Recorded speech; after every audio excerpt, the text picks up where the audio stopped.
Hey cycling friends, James with Team Finish Strong.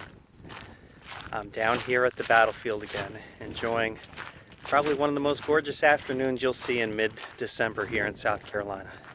It's almost 70 degrees, it's absolutely beautiful. And that's what makes this place so awesome, is that you can explore it and enjoy the natural beauty and just really soak up nature. You really can, especially on days like today when it's so quiet and beautiful out here. I was online recently and happened to watch a video from a channel called Gazette that was titled Uploading Your Mind. And of course, it got me curious and I wanted to check it out. And it turns out that the concept of mapping the human brain and uploading it, I guess for digital immortality, is this thing. This is a real thing. People think about this. And they calculated that in order to map the physicality of the human brain in its entirety would take more storage than all of planet Earth has to offer. That's how complex the human brain is. And that got me thinking, no pun intended. It got me thinking because I have to wonder, with the complexity of the human brain on that scale, what does that mean for us as people?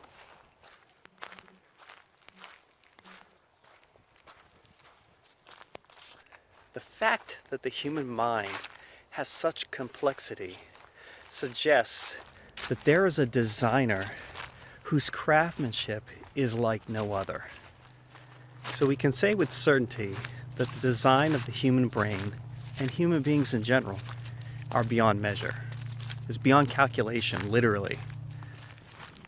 If those kind of staggering numbers don't cause you to look up, then consider this. Some time ago, when I was looking into the subject deeper, I came across the story of the butterfly. Now, for those of you who are not well acquainted with the life cycle of the butterfly, let me give you a little backdrop here. Now, of course, we all know from third grade science that butterflies start off as a caterpillar and that they form a cocoon of sorts and they turn into this butterfly when they emerge. It's sort of almost like magic, right? We don't know how the caterpillar turns into the butterfly. We just know it does.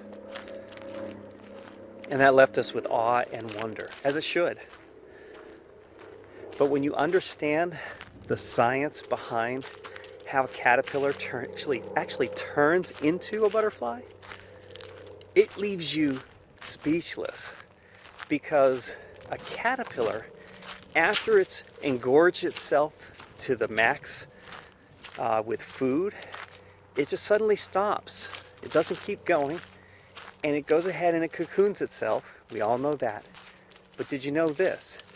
That after it entombs itself in the cocoon, it literally digests itself. Now forgive me if you're having your dinner while you're watching this video, but it literally digests itself with enzymes and it breaks down into this soupy mess. If you were to crack open the cocoon at this stage, you wouldn't have either a caterpillar or a butterfly. You'd have nothing. It's kind of gross, actually. But that soupy mess, from that, the caterpillar gets reborn. It rebirths itself into this beautiful creation that we know of as a butterfly. If you ask the greatest engineers or scientists how to build a butterfly, there's no way they could give you a roadmap.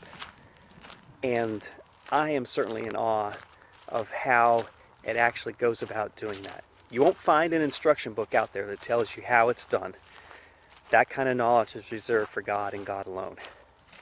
But it's amazing. And the fact that it actually happens really kind of blows the doors off of this thing that people call evolution, because I just can't see how it's evolutionary viable to construct this kind of monstrosity of a process to go from a caterpillar to a butterfly. It should have just stayed a caterpillar its whole life. There's no reason for it to stop being a caterpillar, right? But a caterpillar is only one use, and that is to destroy, to eat. But a butterfly, as you know, is a benefit to everything out there because it pollinates as it feeds. It's an interesting story, and it actually kind of goes along the lines of what salvation is like, our salvation experience. Before Christ, we're just like caterpillars. We're just here in the world, just consuming, just really kind of making our way through as consumers in this world, using things up. But when we turn our lives over to Christ, we become something far more beautiful and useful to God, because we are given a brand new life, and that life is nothing like the life before. And that's the life of the butterfly. And that life is an amazement, and it's new, and causes us to soar to new heights that the caterpillar never could. So folks, I have to tell you, if you're doubtful that there's a creator out there, consider the complexity of the human mind, or consider the butterfly in all its beauty and how God crafted it so wonderfully from a simple little caterpillar.